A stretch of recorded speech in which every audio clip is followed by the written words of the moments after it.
কোপ্তায় রাজকীয় স্বাদে লুকিয়ে আছে এক ধাঁধা। সেই গোপন স্বাদের টানে সবাই হবে আজ রান্নায় বাঁধা। নমস্কার বন্ধুরা, আপনাদের খুব কাছেই চ্যানেল কলিজাবা রান্নাবান্না চ্যানেল থেকে আবারও স্বাগত। আশা করি আপনারা সবাই খুব ভালো আছেন। আজ আমরা এক নতুন রেসিপি নিয়ে আবার হাজির হয়েছি।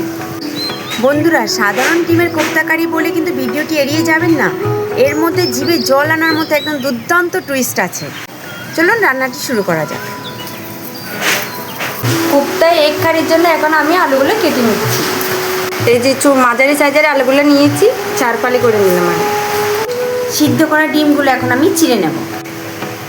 এইভাবে আমি চিড়ে নিচ্ছি যাতে ভাজার সময় না ফাটে। ডিম না চিড়ে নিলে ভাজার সময় তেলে দিলে ফাটবে কিন্তু।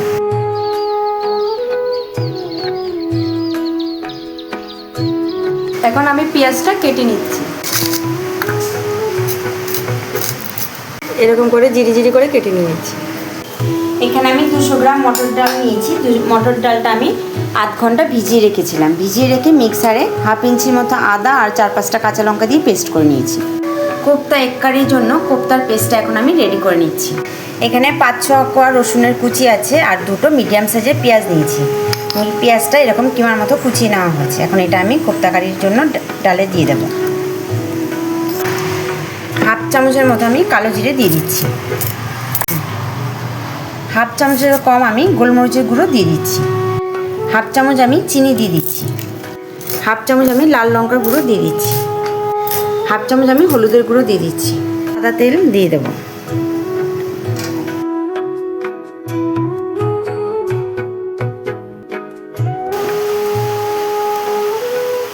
হাফ চামচের মতো এখন আমি নুন দিয়ে দিচ্ছি লাস্টে। এগুলো এখন সব একসাথে আমি ভালো করে মিক্স করে নেব। কড়াই গরম হয়ে গেছে, কড়াইতে এখন আমি সাদা তেল দিয়ে দিচ্ছি।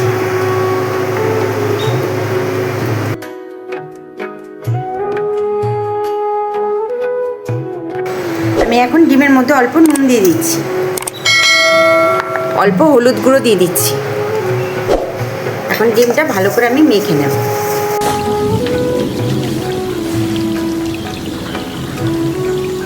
তেলের মধ্যে এখন আমি ডিমটা ভেজে নেব, পুরোটাই একসাথে দিয়ে দেবো।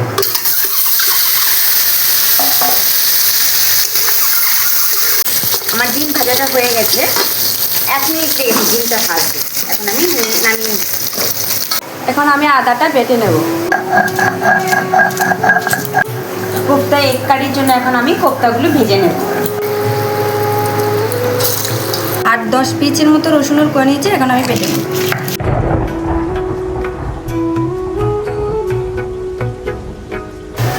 বন্ধুরা, আমার কোপ্তাগুলি সব ভাজা হয়ে গেছে, এখন আমি তুলে নেব। কোপ্তা ভাজা দেখে কিন্তু ভিডিওটা এড়িয়ে যাবেন না।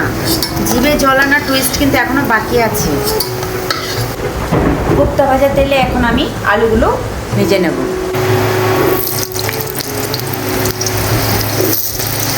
কুচনো পেঁয়াজগুলো এখন আমি বেটে নেব। 1/2 চামচ গোটা জিরে নিয়েছি, এখন আমি বেটে নেব। আমি অল্প ধনে বেটে নেব। ভাজা হয়ে গেছে, এখন আমি তুলে নিচ্ছি। আলু ভাজার তেলের মধ্যে গোটা 2টো শুকনো লঙ্কা 2 টুকরো করে নিয়েছি আর 2টো তেজপাতা এখন আমি দিয়ে দেবো।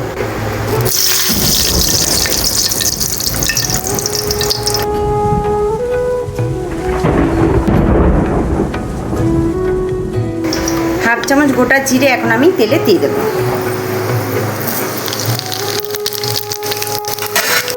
তিনটে মিডিয়াম সাইজের গোটা পেঁয়াজ আছে কুচনো, এখন তেলের মধ্যে দিয়ে দেবো।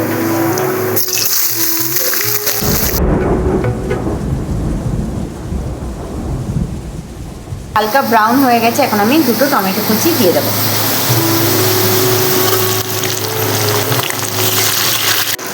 এখানে আদা, রসুন, পেঁয়াজ, জিরে, ধনে আর কাঁচা লঙ্কা বাটা আছে। সবগুলো মশলা এখন আমি তেলের মধ্যে দিয়ে দেবো।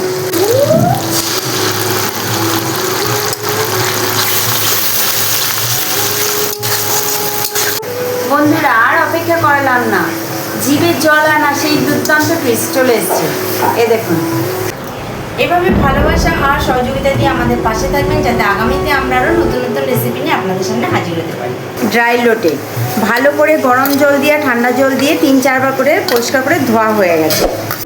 বন্ধুরা, মশলাটা আমার কষানো হয়ে এসেছে। এখন এই ড্রাই পিসটা আমি মশলার মধ্যে দিয়ে দেব। আমি হাফ চামচ চিনি দিয়ে দিচ্ছি, হাফ চামচ নুন দিয়ে দিচ্ছি, হাফ চামচ হলুদের গুঁড়ো, হাফ চামচ লঙ্কার গুঁড়ো। ভালো করে মশলার সাথে ড্রাই পিসটা কষাতে হবে, তাহলেই আর নাকে গন্ধ আসবে না। অনেকেই গন্ধের জন্য ড্রাই পিসটা খেতে চায় না, কষানো না হলে কিন্তু গন্ধ লাগবে। ড্রাই পিস আমার কষানো হয়ে গেছে, দেখুন কালার পুরো চেঞ্জ হয়ে গেছে। কালার চেঞ্জ হলেই বোঝা যাবে ড্রাই পিসটা কষানো হয়ে গেছে। নিচেও লেগে যাচ্ছে মশলাটা, পুরো তেলও ছেড়ে দিয়েছে। এখন আমি ভেজে রাখা আলুগুলো দিয়ে দেবো। বন্ধুরা, আলু দিয়ে ড্রাই পিসটা আমার কষানো হয়ে গেছে। এখন আমি জল দিয়ে দেবো।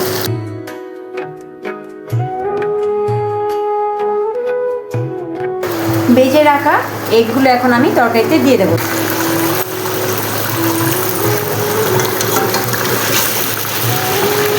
একদম অগ্নিদেব খাখা করে উঠেছে। ভেজে রাখা কোপ্তাগুলি এখন আমি গ্রেভিতে দিয়ে দেবো। অল্প আমি গরম মশলার গুঁড়ো এখন দিয়ে দেবো। এক কোপ্তা কারি আমার হয়ে গেছে। এখন আমি অল্প ধনেপাতা দিয়ে দেবো। কি সুন্দর গন্ধ, গন্ধতেই জিভে জল চলে আসছে। বন্ধুরা, এক কোপ্তা কারি রেসিপির মধ্যে দুর্দান্ত টুইস্টটা আপনাদের কেমন লাগলো অবশ্যই কমেন্ট করে জানাবেন। আর আপনাদের কাছের বন্ধুদেরকে অবশ্যই শেয়ার করবেন। আমাদের এই কলিজাবা রান্নাবান্না চ্যানেলটিতে যে সকল বন্ধুরা তারা অবশ্যই সাবস্ক্রাইব করবেন, বেল আইকনটি ক্লিক করতে একদমই ভুলবেন না, যাতে নতুন নতুন রেসিপি সবার আগে আপনাদের কাছে পৌঁছে যায়। ভালো থাকবেন, সুস্থ থাকবেন, সবসময় আমাদের সাথে থাকবেন। আজকের মতো এক কোপ্তা কারি রেসিপিটি এখানেই শেষ করলাম। নমস্কার, টাটা। কে বলো মঞ্জুদি, মা বলো কেমন হচ্ছে? দারুণ ফাটাফাটি হয়েছে। ফাটাফাটি এক ফাটাফাটি ফাটাফাটি এই এক যে কারি তো অনেকেই খেয়েছেন, কিন্তু এরকম করে এক কারি খেয়ে দেখবেন, তারপরে এই যে দারুণ দারুণ ফাটাফাটি হয়েছে। ফাটাফাটি বন্ধুরা, এভাবে করে দেখবেন, যারা ড্রাই ফিশ খেতে পছন্দ নাও করে তারাও কিন্তু খেতে চাইবে। আশা করি সবার খুব ভালো লাগবে, ছোট থেকে বড় সবারই ভালো লাগবে।